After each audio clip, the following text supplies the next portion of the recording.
as well as people. So you have to overhaul BCAS.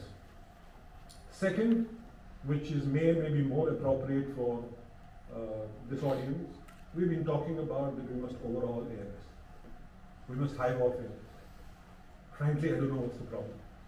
If Government of India can write off 60,000 crores on Air India, one of the biggest and boldest reforms, what does it take to hive off ANS? We are getting into a dual airport system. You need to redesign the airspace. And some of it you would need to do when Navi Mumbai and Mumbai is coming, and for example, Delhi and Noida is coming. With this growth architecture, you cannot have ANS like this. Other factor which government in many ways is taking a directional change is what's the future of Airports Authority of India? All of you are products of Airports Authority of India. You have most of the airports in private sector, 80% of the traffic, 25 more will be required. But with that, we must know that the money that it is generated through the revenue share, where is it going to be used? How is it going to be used? There must be a plan for it. So you need a future of Airports Authority of India. Without that, we'll be always in this challenge that that privatization is a bad thing. And one of the best things that the government has done is to keep privatizing loss-making assets, get revenue out of it, and invest that wherever appropriate. Policy and regulation, tech changing. We live in a VUCA world. Volatile, uncertain world. In that world, in the tech disruption, in the digital disruption world, what kind of a policy competence we require? What kind of a regulatory competence we require? We must ask ourselves it overall. Then there are three pillars which are critical, and I may just re-emphasize that. When an airline has, two airlines have 90% market share, though I don't see any anti-competitive behavior because there's going to be intense competition between them. Who will overhaul the consumer protection system? Who will overhaul the consumer competition protection system? Where will it happen? Currently, if flights are delayed, and I can tell you again and again, the basics as per the CAR are not met by airlines. We have an on-time performance about 50%, 60% now. But go and talk to a passenger, we are all passengers. As per the CAR, are we getting anything? So how can we grow this pipeline, which is fundamental to our growth, which is a market which we have inherited, and transform? If the DGCA works like this, BCAS works like this, ALS works like this, there's uncertainty on the future of Airport Authority of India, policy regulation, competition consumer. You cannot have that in the legacy mode. You have to transform it. So that's the second part that architecture is required. Digital, all of you know, artificial intelligence, machine learning, quantum computing, intelligent machines. Let me give you one example of what it will do, and I'll cover that in the intellectual infrastructure part. Airlines have a revenue management department. Normally 50, 60 analysts to manage flights, manage revenues, which is critical. Few years from now, maybe you have 50 intelligent machines.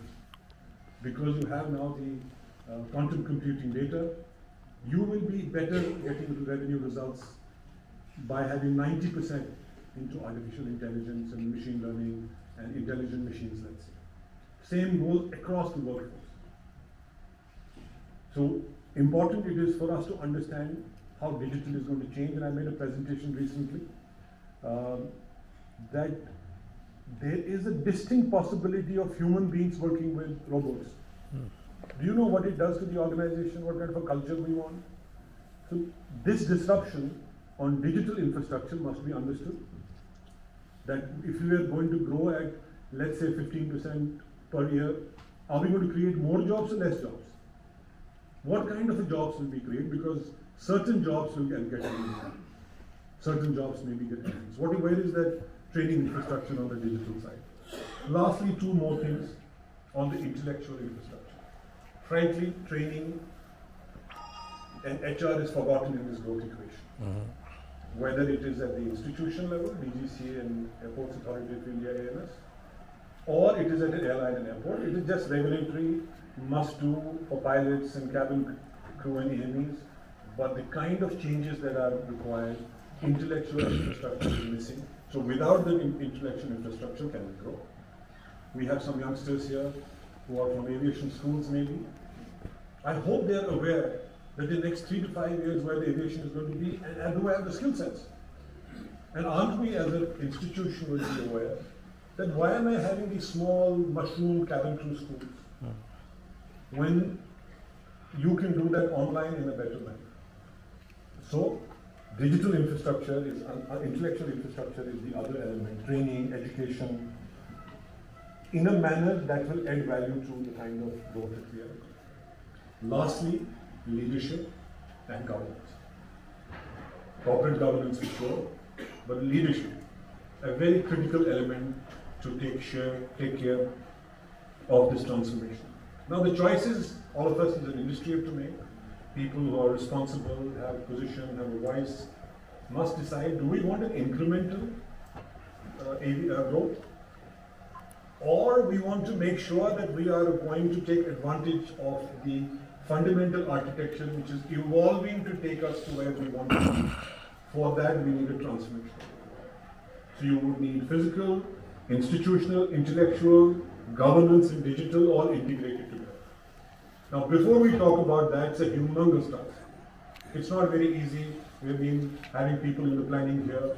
How difficult it is to create a 20-year transformational architecture which spans in a fast changing world.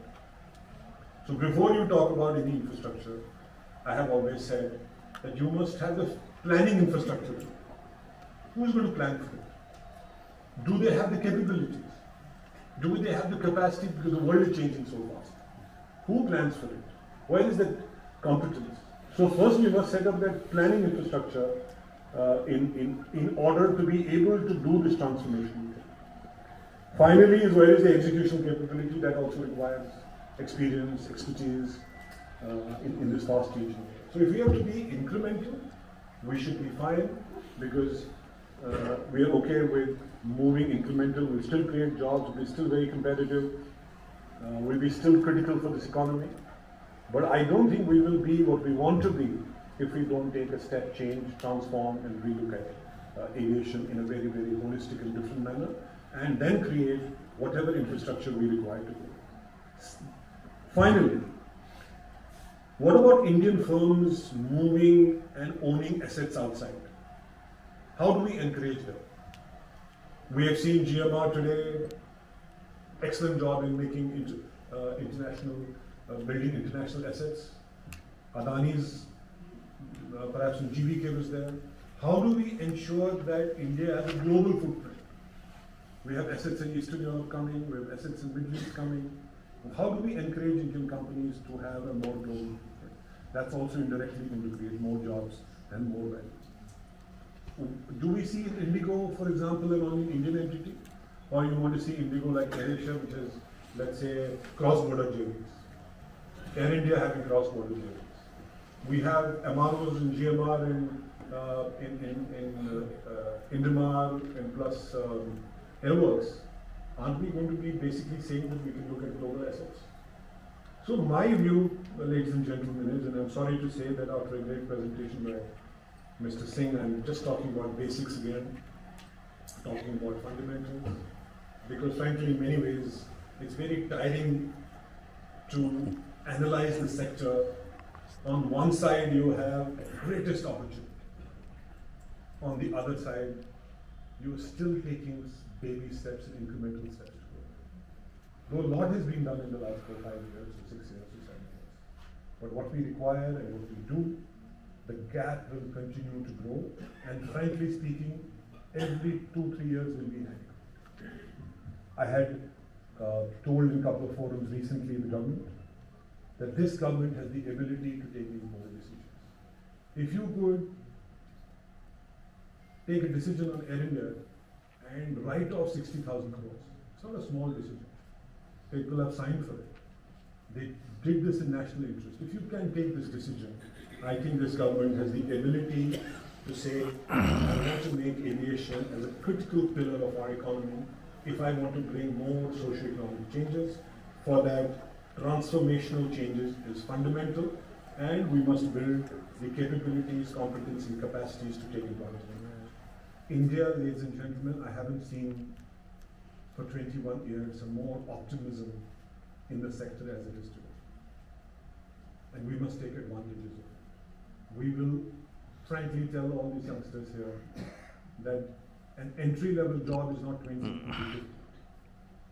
Right now, after COVID, people are not wanting to join this. So it's important that we take advantage of this change, make sure that we are responsible, and we should do whatever it is required to take those steps. I don't have anything to say, I don't want to share any data, but I think I wanted to share with you that I am very optimistic about the sector, but I'm also very defeatist that we are taking so many small steps, whereas we should take giant steps. This leadership of this government has the ability to take these giant steps, and we are awaiting that recognition. Thank you very much.